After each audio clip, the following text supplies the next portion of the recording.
Primera de Timoteo capítulo 3, versículo 8 y 9. Nos dice la Escritura, los diáconos asimismo, es decir, igual que lo que acaba de comentar, los pastores, a la vez que los pastores, o igual que los pastores, los diáconos asimismo deben ser honestos, sin doblez, no dados a mucho vino, no codiciosos de ganancias deshonestas, que guarden el ministerio de la fe con limpia conciencia, y estos también sean sometidos a prueba primero, y entonces ejerzan el diaconado si son irreprensibles. Como tristemente podemos ver en la época en la que nos ha tocado vivir, tenemos un deterioro completo en las instituciones. Quedan muy lejos del papel que tienen asignado para cumplir con fidelidad lo que deben hacer en este mundo. Y parece que hay una carrera de ineptos para ver quién llega a posiciones más altas de poder, o a lo mejor es que son tan listos que creen que gobiernan sobre ineptos. Al final no sé exactamente cuál es el camino, pero desde luego nos envuelve una nebulosa colosal. Pero lo más triste es que parece que esto lo han copiado de la Iglesia, porque a pesar de tener por escrito la voluntad de Dios y todo lo que Él ha establecido para el orden de esta institución divina, nos encontramos en general dentro de la Iglesia, especialmente la evangelicoide, con un desorden absoluto y un caos monumental, con dirigentes perdidos por completo en sus elucubraciones, que además la mayoría de sus elucubraciones viene del siglo XIX, y también nos encontramos un pueblo que más parece esquizofrénico que dirigido por la verdad y la justicia, solamente a tenor de lo que vemos. Pero esto es lo que nos encontramos ahora en nuestra sociedad, a imagen y semejanza de lo que ha sido la Iglesia durante siglos y lamentablemente lo que es la Iglesia evangélica durante los últimos lustros. Dentro de la serie sobre la doctrina de la Iglesia estamos exponiendo los requisitos del oficio de diácono. Según la Escritura solamente hay dos oficios, pastor y diácono. Estamos estudiando el de diácono. Y hoy vamos a ver 4 puntos. Vamos a ver la importancia de estos requisitos en primer lugar. En segundo lugar, los requisitos que el diácono necesita. En tercer lugar, la responsabilidad de la Iglesia para poner a este hombre en su oficio. Y en cuarto lugar, el alcance de la Iglesia con todo lo que esto conlleva para cumplir su propósito en este mundo de ser columna y baluarte de la verdad, porque todo está entrelazado. Así que vamos a ver entonces la importancia de estos requisitos. Nuestro primer punto, la importancia de estos requisitos. La Iglesia, por supuesto, todo el mundo sabe que la cabeza es Cristo. Otra cosa es que lo aplique. Pero esto todo el mundo lo sabe. Si le preguntamos a cualquiera, por muy infantil que sea, en su proceso lógico de pensamiento, sabe que la cabeza es Cristo. Pero si la cabeza es Cristo, entonces el deber fundamental de la Iglesia es someterse a lo que Cristo ha establecido en su casa. Esto es lo que debería ser obvio, pero no lo es. Cristo ha dejado suficientemente claro en su palabra y por escrito todo lo que tiene que ver con la Iglesia como institución, que es una organización y es un organismo. Todo lo ha dejado por escrito. Así que vamos a hacernos algunas preguntas. La primera, ¿quiénes pueden acceder a este oficio de diácono? ¿Quiénes pueden? Y la respuesta es aquellos a los que Cristo llama a través de su voz, que llega a la Iglesia por medio de los principios que se establecen en las Sagradas Escrituras. Así que es responsabilidad de la Iglesia asumir esta tarea para escoger a sus oficiales. Es un papel de la Iglesia. Es la Iglesia la que tiene que definir y decidir. No olvides que el mandato explícito de Cristo es que cada uno de nosotros debe formar parte activa en una iglesia local. Y esto no es una opción, esto es un mandato. Esto implica que vas a tener que estar bajo el gobierno de una iglesia, y esto muchos lo deberían tener en cuenta, muchos quiero decir, la cristiandad lo debería tener en cuenta para no andar montando rebeliones. Debes saber que cuando alguien entra a una iglesia, está bajo el gobierno de esa iglesia. Y además tiene que asumir responsabilidades y además debe velar por el cuerpo de Cristo en la medida de sus capacidades y sus recursos, porque estamos en la familia de la fe. La iglesia es la casa de Dios. Es su casa, no la nuestra. Esto no se nos debe olvidar. Es su casa, no la nuestra. Por tanto, debemos tener mucho cuidado a la hora de escoger a hermanos para ejercer este oficio, porque si no somos responsables delante de Dios y si no atendemos su palabra, podemos ser llevados a escoger a diáconos por criterios no bíblicos. Y entonces esto es un desorden. No es ningún bien para la iglesia. La iglesia no va a prosperar porque no tiene hombres capacitados, según los requisitos bíblicos, para cumplir con el ministerio que se les ha encomendado de la diaconía. Nuestra segunda pregunta. ¿Quién ejecuta entonces el mandato de Cristo para poner a estos hombres en el oficio? Es que el pastor dice, vamos a nombrar a Pepito, y entonces mañana Pepito ya es diácono. ¿Esto es así? Pues no, según la Escritura no es así. Según el texto que aparece en Hechos 6, encontramos que los apóstoles toman la iniciativa para llevar a cabo esta obra y encargan a la multitud de los discípulos un trabajo especial. Los apóstoles les dicen, buscad entre vosotros a 7 hombres que cumplan una serie de requisitos. Y esto es lo que tiene que hacer la iglesia, es su responsabilidad. Es decir, la iglesia compuesta por sus miembros, que son todos aquellos que conforman el cuerpo de Cristo, son los que tienen que asumir su papel y actuar responsablemente con lo que Dios ha puesto en sus manos, los oficiales. Esto los tiene que reconocer la iglesia. Aquellos que ocupaban los oficios especiales en la iglesia, los apóstoles, fueron escogidos personalmente por Cristo. En Marcos 3:13 nos encontramos que después subió el Señor al monte y llamó así a los que Él quiso, y vinieron a Él. Y estableció a 12 para que estuviesen con Él y para enviarlos a predicar. Estos son los oficios especiales, los apóstoles. Pero los pastores, los diáconos, no son oficios especiales. No, son oficios ordinarios. Los oficios ordinarios en la iglesia, que son los pastores y diáconos, no es Cristo personalmente quien los escoge y los pone en el oficio. No, lo hace la iglesia. Es la iglesia la que pone a sus oficiales en el oficio. El cuerpo de Cristo, por tanto, no es pasivo para poner en el oficio a sus oficiales. Está trabajando arduamente, esa es su responsabilidad. La iglesia no está sin luz para saber cómo tiene que actuar. Y el ejemplo lo tenemos en esta iglesia primitiva de Jerusalén, de manera que los apóstoles dieron en Hechos 6 los principios fundamentales que se necesitaban seguir en aquella iglesia de Jerusalén, primera iglesia, para escoger a los hombres capacitados para esta tarea, el diaconado. Y luego en 1 Timoteo 3:8, que es el texto que hemos leído, el Espíritu Santo da la guía a la iglesia acerca de los requisitos que la propia iglesia necesita tener en cuenta para saber qué hombres pueden asumir este oficio. Los diáconos, ¿qué hombres pueden asumirlo? Y aquí no se trata, a ver, queridos hermanos, que levante la mano quien se ofrece. Esto lo hacen las iglesias presbiterianas, que es para pegarle un tiro. Pero no, esto no se puede hacer así. No es saber quién se ofrece, que levante la mano. Pero esto no es una tómbola, ni estamos en la feria.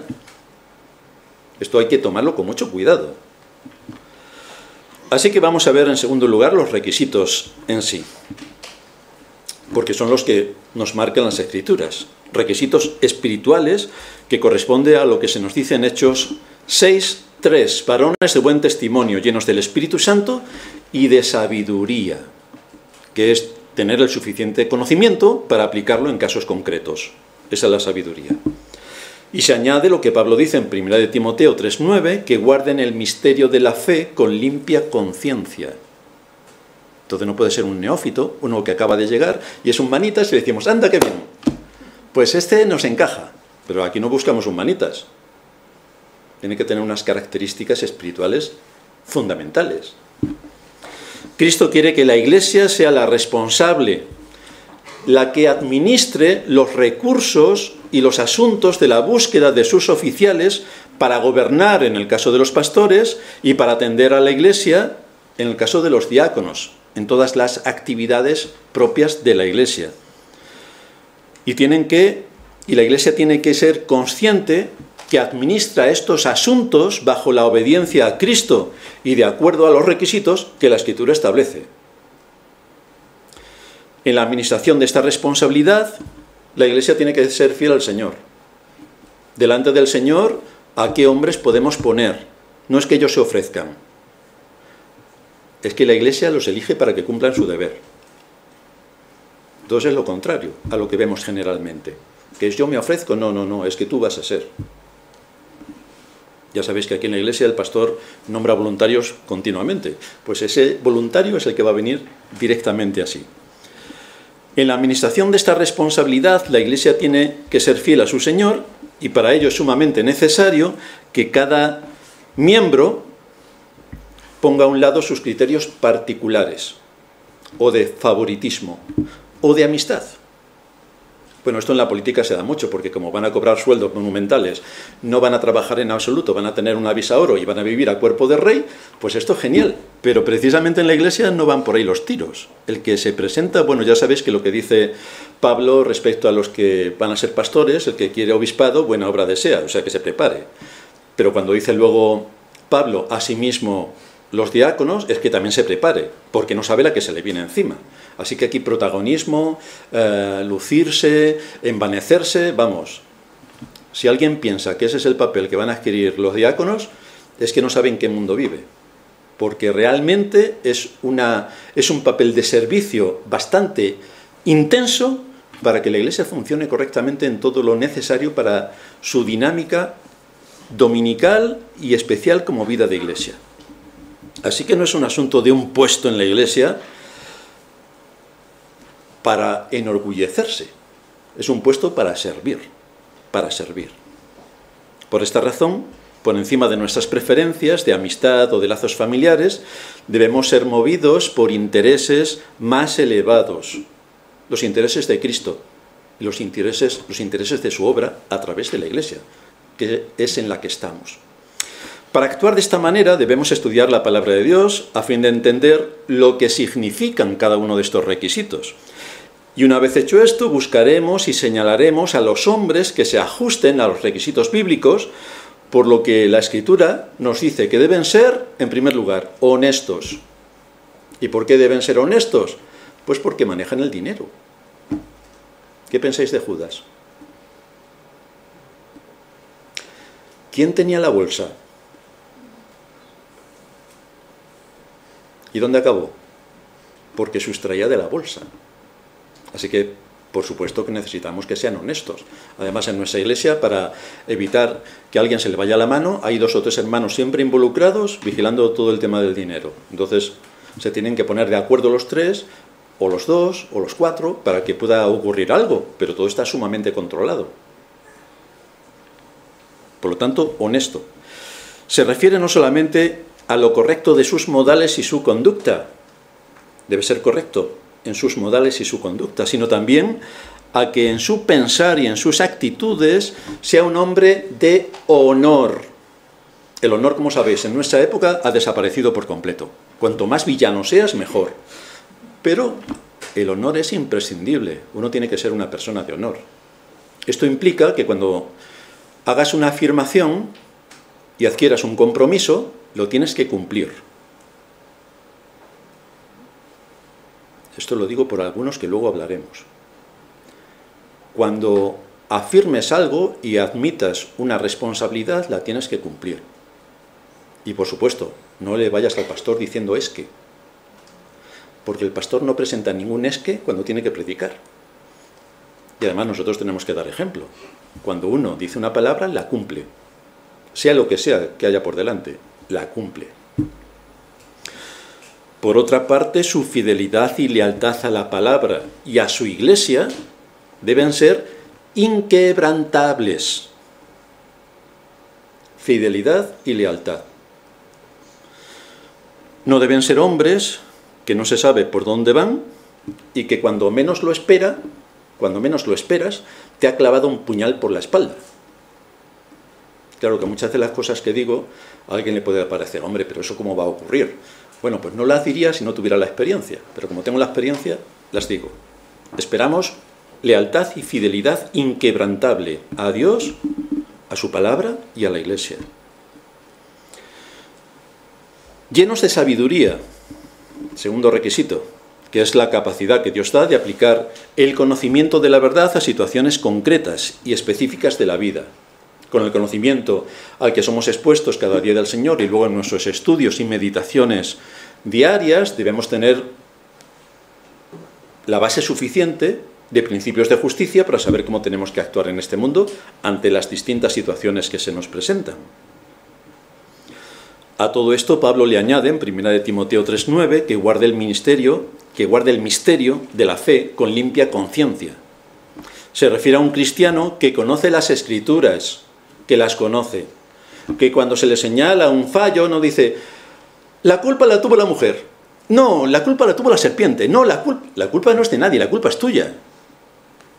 Cuando a alguien se le señala una falta y empieza a excusarse diciendo que es por esto, por lo otro, por lo de arriba, por lo de abajo, no nos sirve. Queremos hombres que cumplan su papel y su palabra. Lo demás son historias. Un hombre que conoce las Escrituras, que sabe sus aplicaciones y sus implicaciones, que las aplica en su vida y que lo transmite a los demás con su ejemplo. Está firmemente anclado en las doctrinas y de ahí no se mueve porque las tiene bastante claras. Todas las doctrinas, incluida la del arrepentimiento, también la tiene clara. Sigue añadiendo el apóstol Pablo que gobiernen bien su casa y que tenga a sus hijos en sujeción. Así que si está casado y tiene hijos, este es un mandato también, que no es únicamente para el pastor, es también para el diácono. Debe mantener un ejemplo en toda su manera de vivir, incluyendo la relación con su esposa, con sus hijos y con la provisión que hace para el hogar. Es decir, que debe ser un cabeza de familia que aporta al hogar todo lo económicamente necesario para que funcione correctamente. No es un vago. Es un hombre competente. Todo esto implica que, según lo que nos marca la Escritura, este oficio no es para buenistas, ni para que la Iglesia sea buenista y escoja otro buenista. ¡Ay, qué buena persona es! Es tan buena persona, pero luego es un incompetente, pero es buena persona. Entonces el ejemplo que siempre pongo con los médicos es ¡ay, qué buena persona está el médico! Pero es un incompetente, no ha aprobado los exámenes finales. O sea, ha hecho la mitad de la carrera, pero es buena persona. Pues nada, sométete a una operación de microcirugía en el corazón y verás lo que tardas en estar en el cielo o en el infierno. En alguno de los dos sitios, pero vamos, ese es un método infalible. Tenemos que tener a alguien competente y que cumpla con los requisitos bíblicos, porque es un hombre entregado a la verdad y a la justicia. El oficio de diácono conlleva muchos sinsabores, conlleva mucho esfuerzo, conlleva mucho trabajo, conlleva mucho sacrificio que casi nadie ve. Casi nadie ve. Pero que cumple una función vital para la vida de la Iglesia. Por esta razón, Pablo da una nota de aliento a los diáconos cuando dice en 1 Timoteo 3:13, porque los que ejercen bien el diaconado ganan para sí un grado honroso y mucha confianza en la fe que es en Cristo Jesús. Es Cristo quien se lo va a reconocer. Nosotros también, en la medida de las posibilidades, reconoceremos el trabajo de los diáconos, pero deben tener en mente que trabajan para Cristo. Trabajan para Cristo. Cuando las cosas están bien, nadie se da cuenta. Venimos aquí, hay buena temperatura, está todo fresquito, todos los asientos son cómodos, podemos sentarnos cada uno en nuestro lugar, todo está limpio, con la iluminación correcta, todo está perfecto, y entonces nadie se da cuenta.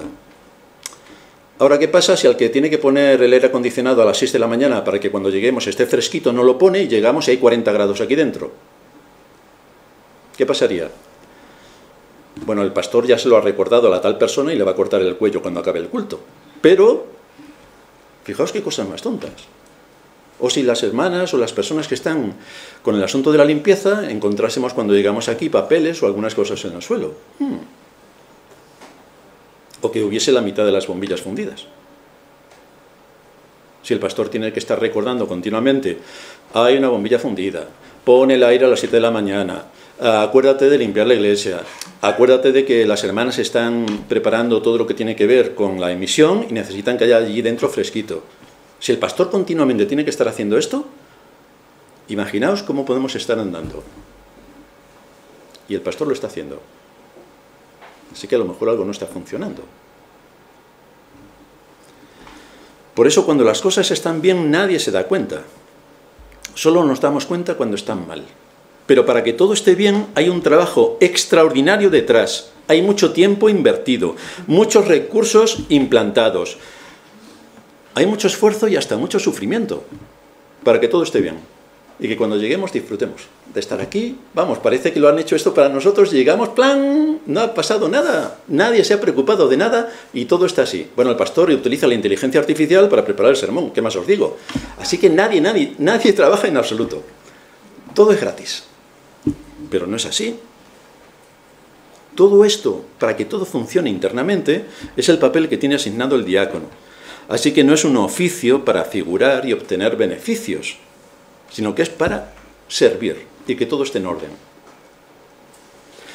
Y la Iglesia tiene la responsabilidad de poner en el oficio a personas que cumplan con este papel por una razón sumamente importante. En Hechos se nos comenta que cuando en la Iglesia todo estaba en su sitio, y esto viene a continuación del establecimiento de los diáconos, hay una bendición especial de Dios. Fijaos, la Iglesia tiene a sus pastores y maestros, los apóstoles en aquel tiempo. La Iglesia nombra a sus diáconos, y cuando todo está en orden, nos dice Hechos 6:7, crecía la palabra del Señor y el número de los discípulos se multiplicaba grandemente en Jerusalén. También muchos de los sacerdotes obedecían a la fe. Todo estaba en su sitio. ¿Y qué podemos esperar cuando todo está en su sitio? Pues que el Señor bendiga a su Iglesia. Y esto es lo que estaba ocurriendo.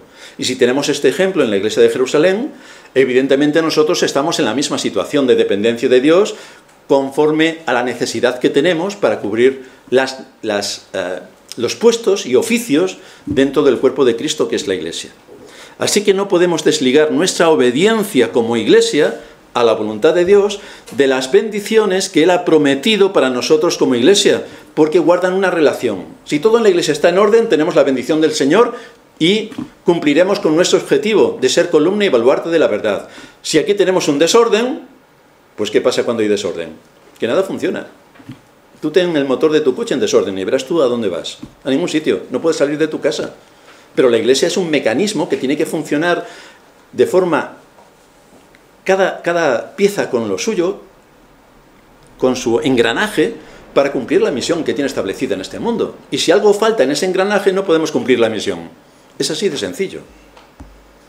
Si hacemos las cosas de acuerdo a la voluntad de Dios, seremos receptores de su gracia y podemos cumplir con este papel que tenemos. Por eso debemos atender con precisión estas responsabilidades que son nuestras de la Iglesia. Son nuestras. En tercer lugar, vamos a ver entonces la responsabilidad que tiene la Iglesia. Hablando de la importancia de estos requisitos, podemos entender que el oficio de diácono implica que él tiene que hacer todo en la Iglesia o puede contar con alguna ayuda. Pues por supuesto que puede contar con alguna ayuda, tanto de hombres como de mujeres, como veíamos la semana pasada cuando nos estábamos preguntando acerca de si puede existir una diaconisa en la Iglesia.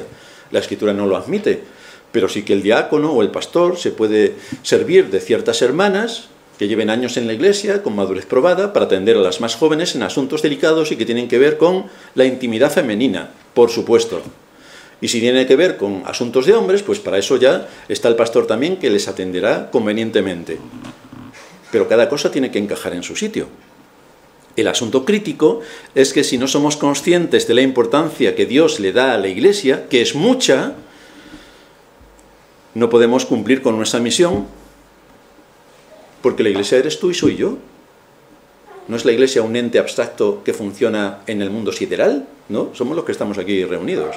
Somos nosotros la Iglesia. Así que dentro de este tercer punto vamos a ver, en primer lugar, lo que la Iglesia debe de pensar de sí misma. Y debe pensar que es administradora de los asuntos y los intereses de Cristo. Esto es la Iglesia, la administradora. La suma de todos los miembros que componemos la Iglesia debe ser consciente de que esto de la Iglesia es algo nuestro. Es algo nuestro. Algo que debemos cuidar. Una responsabilidad que Cristo ha puesto en nuestras manos. Por lo tanto, debemos atender con la máxima atención lo que Dios nos está demandando como Iglesia. ¿Somos Iglesia? Pues hay unos requisitos que debemos cumplir, unas promesas que caen sobre nosotros y unos beneficios que vamos a obtener. Si cada cosa está en su sitio, como decíamos antes, y cada uno puede ver que la Iglesia se conduce por los canales bíblicos adecuados, atendiendo con temor la voz de Dios, cuidando la unidad y la paz dentro de la Iglesia, manteniendo firme la verdad y siendo rigurosa con la doctrina, entonces esta convicción debe llevarle a ser consecuente con lo que Dios le demanda como hijo suyo en el contexto de la Iglesia y debe asumir las responsabilidades que como Iglesia tenemos. ¿No estás recibiendo muchos beneficios por parte de Dios a través de su palabra y a través del orden y la organización de la Iglesia? Pues entonces hay cosas que se esperan de ti. Esto indica madurez espiritual. Dice Pablo, cuando era niño, 1 Corintios 13:11, cuando era niño, hablaba como niño, pensaba como niño, juzgaba como niño, mas cuando fui hombre, dejé lo que era del niño. Y la madurez espiritual requiere un trato diario con Dios y aplicar en nuestra vida su palabra. Y esto se hace a través de la oración, a través de la meditación que escuchábamos en el sermón anterior y a través de la lectura de la palabra. Por muchos años que alguien lleve en la Iglesia, si no tiene un trato diario con Dios, no podrá ser una persona madura en la fe. Y por tanto no podrá ser útil al reino de Cristo. Esto es taxativo. ¿Cuál es la diferencia entre un niño y una persona madura? Que hay niños que son maduros y personas maduras que son infantiles. Pues la diferencia entre un niño y una persona madura es su grado de responsabilidad. ¿Por qué se dividen las iglesias? Porque tenemos a personas inmaduras, como poco, que solamente buscan su propio interés, que cierran sus oídos a las advertencias y que tienen una disposición a la rebelión, como hacen los niños. Es literalmente lo que hacen los niños. La forma de pensar propia de un niño es que le hagan todo y le den todo. No se preocupa en absoluto por los demás. Te ve cargando con las bolsas del supermercado, a tope, 3 bolsas en cada mano, las llaves en la boca. Te ve el niño y se parte de risa. Y tú, claro, tiras las bolsas al suelo porque se han roto las asas y al final te dan ganas de meter al niño en la bolsa y hacerle algo. Pero es un niño. Es un niño. No tiene la más mínima intención de ayudarte. Vive en la familia, pero solo mira por su interés personal. No participa a no ser que le estés continuamente repitiendo. Esto los que tienen niños bebés dicen, a mí eso no me va a pasar. Qué risa me da. Espérate un par de años o 3 o 4 y verás si te pasa. A no ser que le estés recordando continuamente su función para ayudar, se olvida de todo y va a sus asuntos. Tienes que marcarle continuamente, repetirle que haga algo. Y después de haberle repetido 7 veces, todos los padres lo sabéis, las cosas, en la 8ª vuelve a hacer lo mismo que hacía antes. Entonces tienes que pasar a la segunda pantalla, que es algo así. Y lo hacen porque sus capacidades y su mente no se han desarrollado. Y hay que hacerle y atenderle todo cuanto es necesario para guiarle hacia la madurez. Porque con una buena educación serán hombres y mujeres muy responsables y competentes el día de mañana. Pero los que van a sufrir ahora son los padres. Ahora van a sufrir los padres. El niño solo habla de sus cosas y de sus caprichos. No le importa lo que ocurra, no le importa si su padre se ha quedado en el desempleo, no le importa si su madre está mal en la cama, no le importa nada. Lo que le importa es él. Punto. Y ahí se acabó todo. Llegan a casa con su mochila cargada de libros del colegio. ¿Y dónde la dejan? Pues nada más abrir la puerta la tiran. ¡Adiós! Entonces el que llega detrás, el padre o el abuelo, se pega un traspiés y se parte la crisma. Entonces, ¿qué le vamos a hacer si son niños? Bueno, esto en la iglesia no se puede admitir. Quiero decir que si tenemos algún miembro inmaduro, ya le tiraremos de las orejas lo suficiente, pero no puede actuar de esta manera. Pero los niños sí, se van corriendo rápidamente después de haber dejado la mochila en la entrada. Poco les importa si está en medio del pasillo, si alguien se puede caer, si le molesta a otra persona, porque no tienen conciencia de su papel dentro de la familia. Consideran que la familia está a su servicio. Y además las madres, perdonad que sea aquí incisivo, tenéis la culpa. ¿Qué quieres, Pepito, para cenar? Vaya. Cuando yo era niño, también, que lo fui, hace 10 años, un poco más, mi madre no me decía qué quieres para cenar. Me decía, aquí está la cena. Mamá, no me gustan las acelgas. Pues no vas a comer nada hasta que te comas las acelgas. Pues es lo que había. Entonces, o te comes las acelgas o te mueres de hambre. Así que te tenías que comer las acelgas. Por cierto, que nadie me invita a su casa y me dé acelgas, que las aborrezco. Y también la cebolla, sabéis que no me gusta demasiado. Pero hoy las madres, ¿qué quieres, hija mía, de cenar? ¿Qué quieres de comer? Y entonces, claro, los niños piensan que están en el restaurante. El asunto es cuándo cambian esta mentalidad de que están en el restaurante y que sus padres le van a dar todo, a que se encuentren en el mundo real que no les van a dar nada. Porque entonces se les está enseñando muy mal. Y van a sufrir mucho porque ahí fuera tenemos una selva. Así que le damos todo en casa. Bueno, cuando salgan a la calle se van a encontrar con la realidad. Y entonces van a sufrir lo indecible. Pero es gracias a sus padres. Por eso hay que recordarles a los niños que viven en familia y que tienen que contribuir para el bienestar familiar, porque son parte de la familia. No se les exige mucho en esta contribución cuando son niños, simplemente que recojan sus cosas, que mantengan su habitación ordenada, todo en su sitio, que pongan la mesa, que quiten la mesa, si pueden y son todavía un pelín hábiles, que limpien los platos, en fin. Hay que introducirles en responsabilidades de acuerdo a su edad y su capacidad, pero hay que darles responsabilidades. Si tú haces todo por tu hijo, recuerda que el día de mañana tu hijo te demandará todo de ti, porque has hecho todo durante toda su vida. Te falta la reverencia. Pero excepto eso, si tú le has hecho todo a tu hijo, mañana tu hijo te va a demandar absolutamente todo, aunque él tenga 40 años y tú 87. Pues te demandará todo porque tú le has dado todo cuando era niño. Así que en todo esto hay que tener mucho cuidado. Pero lo mismo ocurre en la iglesia. Lo mismo ocurre en la iglesia. Hay personas que tienen la iglesia como un ente abstracto que les sirve quizá para calmar su conciencia. Y siendo ya miembros, siguen asumiendo que están de visita. Pero aquí no hay nadie de visita, salvo los que vienen de visita, claro. Pero muchos en la cristiandad no se plantean cuál es la enseñanza a la que les aboca la Escritura y que les tiene que llevar en primer lugar a dar, no a que me den. Que me den lo hacen los niños, como hemos visto en los ejemplos puestos. Esto lo hacen los niños, pero si tú eres un cristiano maduro, entonces das. Como el cabeza de familia, tiene que dar. Como la madre en el hogar, tiene que dar. Como un hijo responsable en el hogar, tiene que dar, tiene que aportar, tiene que ayudar.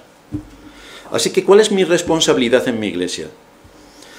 ¿Qué es necesario que yo aporte según la voluntad de Cristo para el progreso de la verdad a través de mi iglesia? ¿Y cómo puedo ser de utilidad al reino de Cristo con mi aportación a la iglesia para que pueda cumplir mi iglesia la misión que tiene encomendada? Y uno no puede decir, bueno, es que yo soy de la iglesia universal. Después haremos un chiste. Pero ¿cómo que eres de la iglesia universal? Si Cristo te obliga a estar en una iglesia local, que te integres en una iglesia local y que desde la iglesia local cumplas con la función que tiene la iglesia local. Lo de la iglesia universal está muy bien para escribir un artículo, pero en la práctica no sirve de nada. No sirve de nada. Con gran estupor tenemos que decir que se ha quedado grabado en la mente cultural de la inmensa mayoría del mundo evangélico la noción enseñada por la Iglesia Católica Romana. Como dice César, muchos han salido de la Iglesia de Roma, pero la Iglesia de Roma no ha salido de ellos. Pues así estamos, así estamos. La Iglesia aparece en el escenario social para algunos como un ente lejano que está por ahí pululando para cuando a alguien le haga falta, pues por ejemplo cuando nace, que es lo que tiene la Iglesia Católica. ¿Cuándo nace? Pues hombre, hay que ir a bautizarlo a la Iglesia, también los presbiterianos. ¿Cuándo se casa? Hombre, claro, hay que ir a la Iglesia. ¿Y cuando se muere? Hombre, por supuesto, pero aparte de esas 3 ocasiones, ¿cuándo más hay que ir a la Iglesia? Esta es la noción que tiene el mundo católico romano, que es un ente que cumple una labor social, de acallar un poco la conciencia y de tener un poco de fiesta, sobre todo en el bautismo, o bautizo, como dicen ellos, pero no es bautizo, es bautismo, en el bautismo o en la boda. Luego, menos mal que no hacemos como los ingleses, que cuando se muere alguien se van de fiesta, aunque lo deberíamos hacer porque a lo mejor algún pesado se ha ido. Pero es una buena ocasión. Si vas o no vas a la iglesia, no le importa a nadie. Ni se necesita de ti para hacer más o menos. La Iglesia de Roma no necesita nada de ti. Los recursos económicos les llegan del Estado. ¿Quién lo paga? Tú con tus impuestos. Pero ahí tienes sus recursos económicos. Los planes para preparar los sermones. No os preocupéis que todas las iglesias de Roma tienen todos los sermones de todos los domingos ya escritos. No le tienen ni que dar al clic del chat GPT. Nada.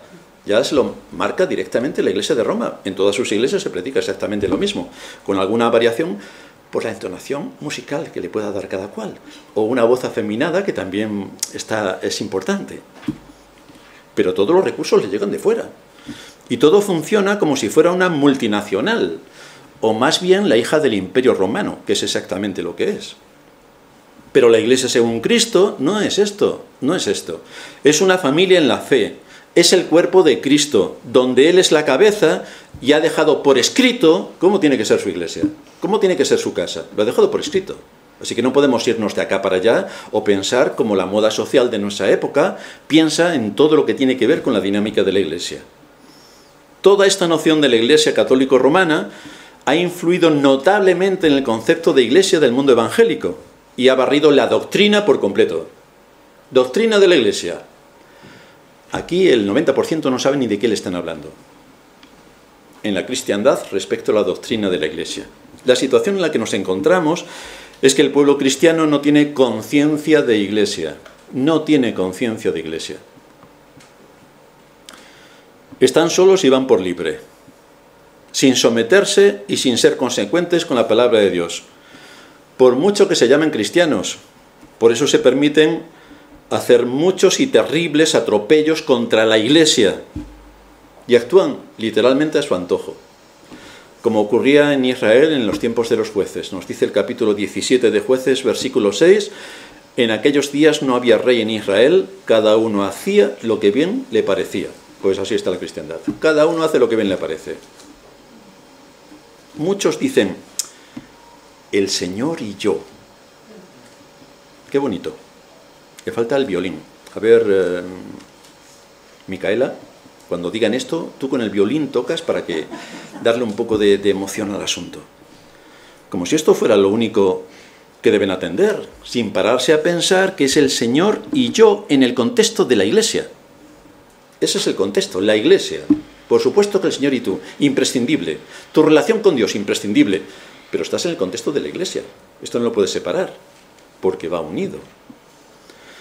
O la iglesia a la que me incorporo, pues no me gusta el pastor porque yo no lo elegí. Vaya, esto no me lo estoy inventando, también es mi experiencia. Así que no te gusta el pastor de la iglesia a la que te has incorporado porque tú no has elegido. Entonces, si vas a otro país, dices, como yo no he votado la Constitución, en mi caso no se aplica, ni se aplican las leyes porque yo no las he votado. Vaya, qué bien. Y como yo no he elegido la Constitución que tiene en España como cabeza representativa al rey, y yo no he votado eso, pues tampoco reconozco al rey y voy a hacer un atentado contra el rey.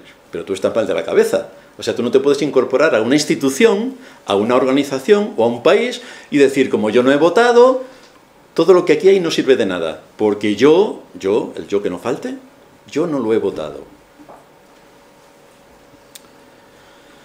Pues quien tal hace dentro de la iglesia, que los hay, son meramente siervos de Satanás para destruir la iglesia. Es exactamente lo que hacen, el papel de Satanás. ¿Cómo que llegas a una iglesia y empiezas a cuestionar todo lo que hay en la iglesia? Es que no me gusta el pastor. Pues, hombre, ¿has podido entrar en la iglesia? No te cuento para salir. O sea, Martín, abre las dos puertas. Quien piense esto, por favor, que aquí está de más. No tiene por qué estar aquí sufriendo indeciblemente porque no le gusta el pastor. Adiós. No me gustan las doctrinas, pero si nosotros tenemos muy definidas las doctrinas en nuestra confesión de fe, es nuestra confesión de fe muy definida. ¿No estás de acuerdo? Abrimos las cuatro puertas. Adiós. Es que no me gusta cómo cantan. Pues hombre, cantamos como han cantado siempre las iglesias de verdad.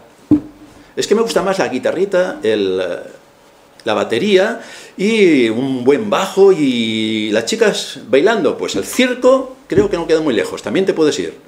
Pero que estamos en una iglesia. Entonces, cuando no se tienen claras las cosas, pues nada se tiene claro. Y uno va dando tumbos por todos sitios, cometiendo multitud de tropelías. Es bastante triste encontrarnos a personas que lo único por lo que asisten a la iglesia es para el entretenimiento, mezclado con las emociones, pero donde no hay doctrina. Y entonces es imposible que puedan crecer en gracia. Es imposible que puedan ser edificados en la verdad. Es imposible. Es imposible que puedan meditar, porque no puedes meditar si la palabra de Dios no es tu sustento y la palabra de Dios no existe. Como la doctrina implica cambios en la vida, huyen de ella. No quieren la doctrina. Además, ya sabéis que en el mundo evangélico hablas de doctrina y parece que ven a Satanás. Pero hombre, coge una concordancia, a ver cuántas veces aparece la palabra doctrina en la Biblia. A lo mejor te llevas una sorpresa y resulta que sí existe la palabra. ¡Oh, milagro! Sí existe la palabra. Como la doctrina implica cambios en la vida, huyen de ella. Solo quieren seguir su vida con maquillaje de religión. Pero esto es ir directamente al infierno. Eso sí, bien maquillados, pero al infierno. Si se predica una doctrina sólida y consistente que afecte al corazón y a la conciencia, huyen despavoridos porque buscan el entretenimiento. Pues nada, te lo vas a pasar fenomenal en el infierno, bailando salsa y no sé qué más hay por ahí para bailar. Pero es lo que vas a tener. En cuarto lugar, ¿cuál es el alcance de la Iglesia? ¿Hasta dónde llega todo el papel que tiene la Iglesia?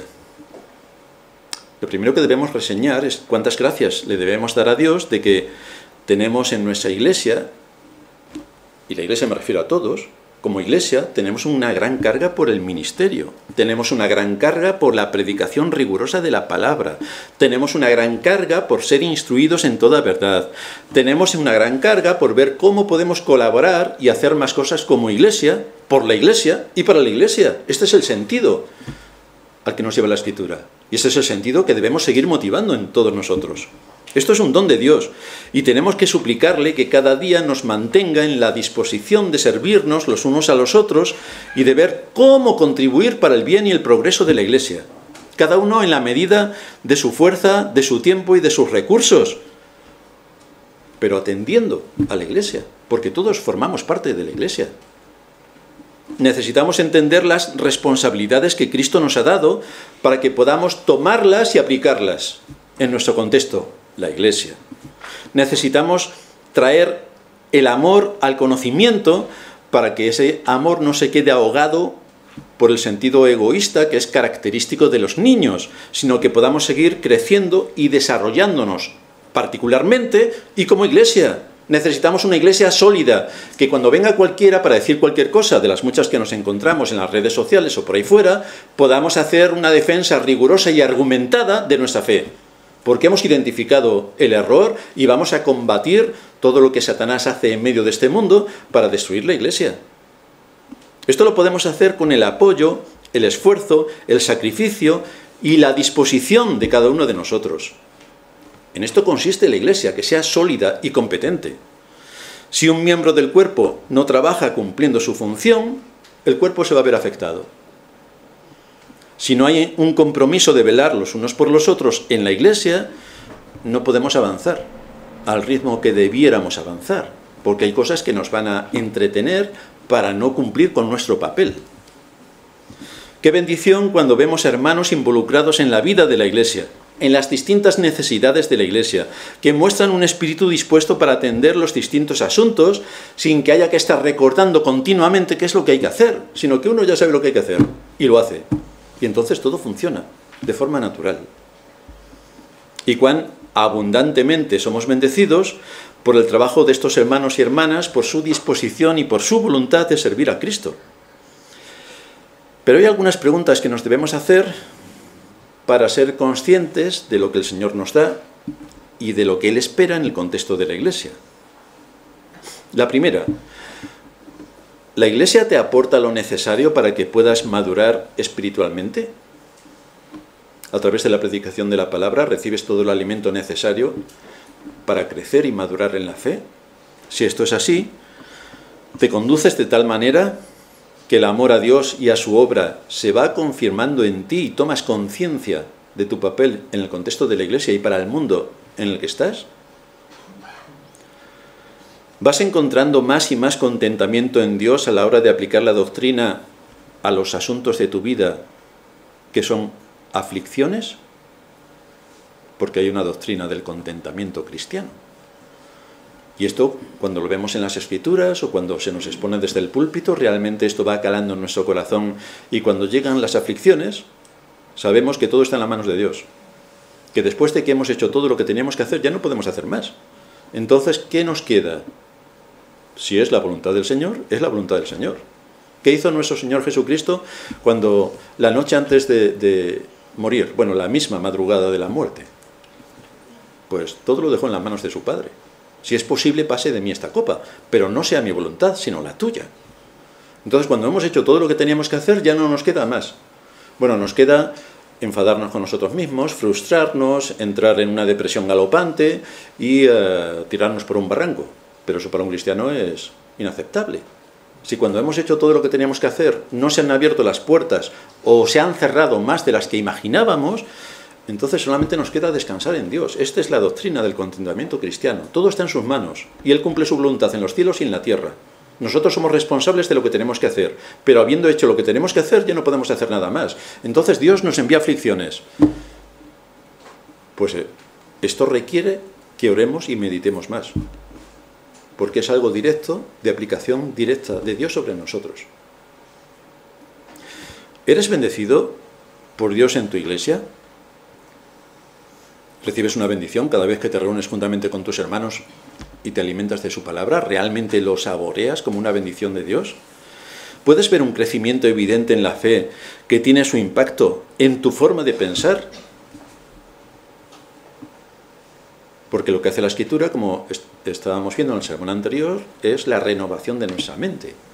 Ya no pensamos como los impíos, ahora pensamos como creyentes, por la influencia de la palabra de Dios aplicada por su Espíritu a nuestra vida, a nuestra mente, a nuestro proceso lógico de pensamiento, que ahora el proceso lógico de pensamiento es el proceso bíblico. Pensamos de forma racional en el mundo espiritual, como decía Lloyd Jones.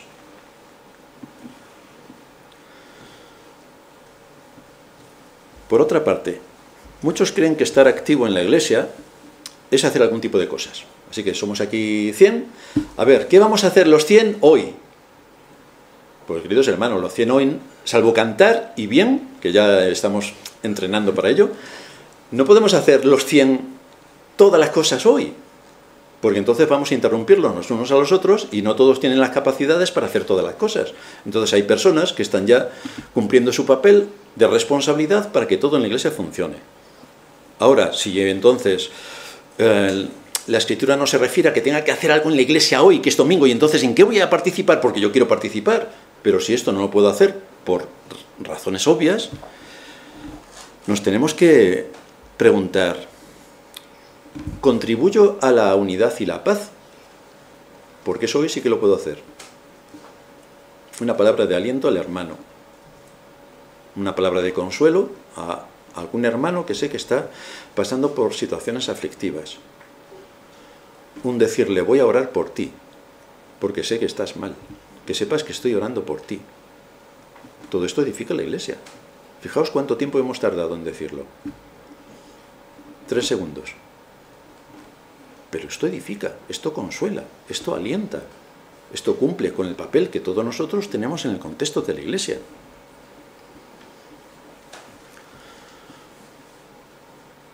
Otra cosa que debemos tener en cuenta, que la misma lengua que puede servir para consuelo y ayuda, puede servir para todo lo contrario.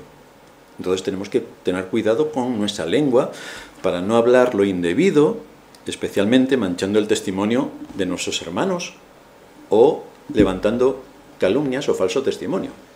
Esto es un pecado bastante grave, del cual nos tenemos que cuidar mucho. Así que te tienes que preguntar: ¿en qué manera la iglesia se ve alimentada por mis palabras? ¿En qué manera la iglesia se ve edificada por mis palabras? ¿Con qué frecuencia oras por tu iglesia? porque no puedes hacer todas las cosas que se hacen en la iglesia, porque no necesitamos tanta mano de obra, pero sí necesitamos mucho de la oración de todos. Así que, ¿con cuánta frecuencia oras por tu iglesia? Anda, pues no he orado nunca. Bueno, pues menos mal que hoy en el sermón ha salido el tema. Ya sabes que tienes que orar por tu iglesia. ¿Y cuántas veces oras por la misión trascendente y vital que tu iglesia tiene en este mundo?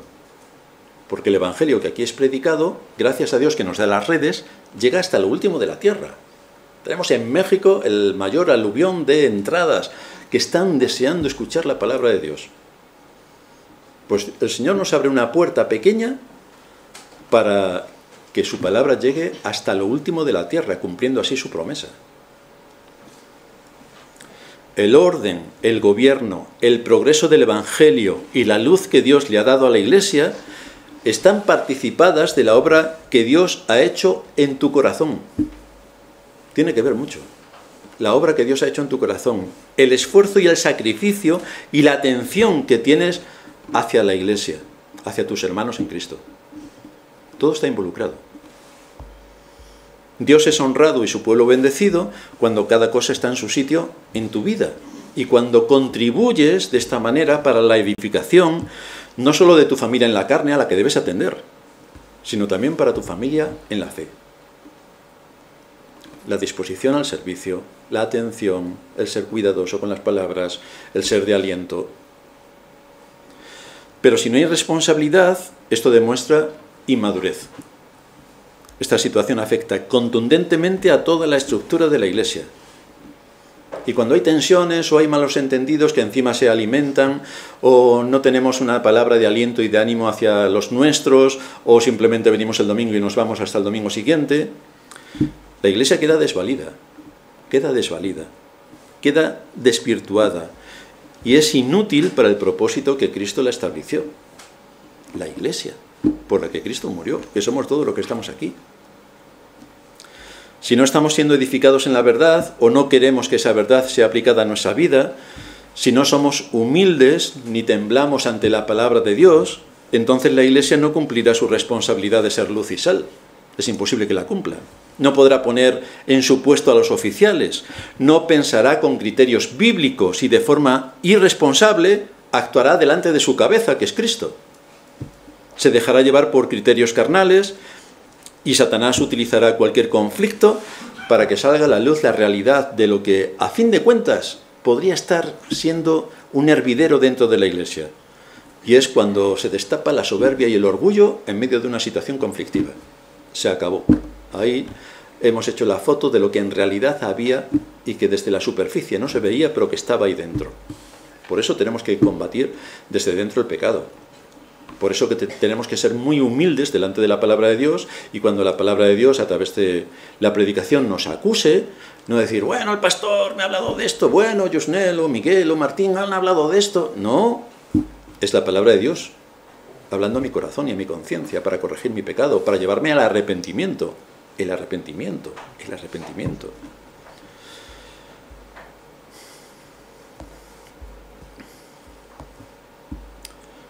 Para que la iglesia esté unida, para que haya paz y unidad, se necesita que cada uno de los que integramos la iglesia prestemos más que atención a la palabra de Dios. Meditemos en la palabra de Dios, porque así podremos identificar al enemigo. Y esto nos llevará a madurar. Los que tienen discernimiento saben rápidamente cuáles son las argucias del enemigo. Pero han sido expuestos muchas veces y en medio de tantas veces han adquirido el conocimiento para identificar al enemigo, nos dice la Escritura. Pues ese es el camino que debemos seguir. Es ahí cuando, nos dice Hechos 2:42, cuando todo está en orden y funcionando correctamente, perseveraban en la doctrina de los apóstoles, en la comunión unos con otros, en el partimiento del pan y en las oraciones. Todo estaba cumpliendo su papel. Y gracias a que aquellos hombres y mujeres fueron firmes en la defensa de la fe, nosotros hemos sido evangelizados. Hasta aquí ha llegado el evangelio que se predicó en aquellos primeros siglos. ¿A qué conclusión nos lleva todo esto? Salmo 1. Bienaventurado el varón es el que está, es el varón bienaventurado, es el que está como árbol plantado junto a corrientes de agua, que da su fruto en su tiempo y su hoja no cae, y todo lo que hace prosperará. Así que tenemos ahí el método infalible. El método infalible.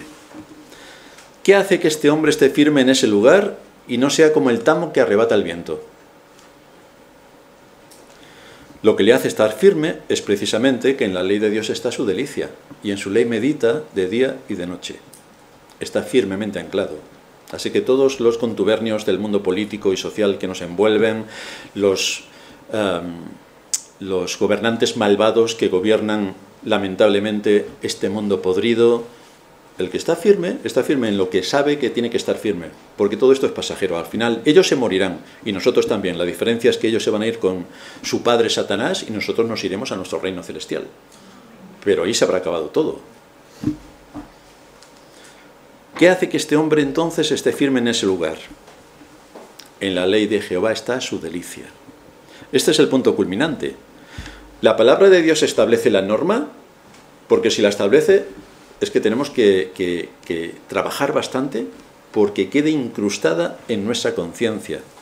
La palabra de Dios es suficiente autoridad para nosotros, entonces es ahí donde debemos regirnos y donde debemos estar centrados. Debemos suplicar a Dios que nos siga dando su palabra, imprescindible para crecer en la fe. Es el medio que el Espíritu Santo toma para afectar a nuestra conciencia y, por tanto, también afecta a nuestra disposición y a nuestra conducta para saber cómo debemos servir a Dios en este mundo, con principios de justicia y con principios de verdad. Justicia y verdad, justicia y verdad. Tenemos al príncipe de las tinieblas cegando el entendimiento de los hombres. Tenemos a nuestro malvado corazón procurando engañarnos en todo momento. Así que aún más necesitamos a Cristo, aún más necesitamos su palabra. Y Pedro cierra nuestro sermón cuando en su segunda carta, capítulo 1, versículo 10, nos dice: por lo cual, hermanos, tanto más procurad hacer firme vuestra vocación y elección, porque haciendo estas cosas no caeréis jamás. Así que tenemos muchas cosas que atender, mucho en lo que meditar y mucho en lo que aplicar. Bienvenidos a la Iglesia. Terminamos en oración.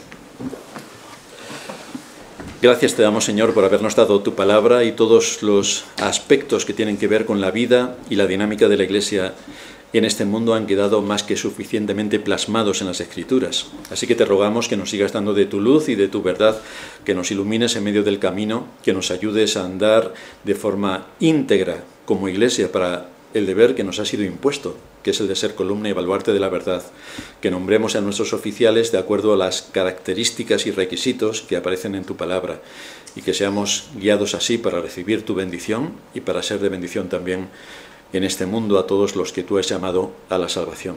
Guíanos en todo esto, te lo suplicamos en el nombre de Cristo nuestro Señor. Amén.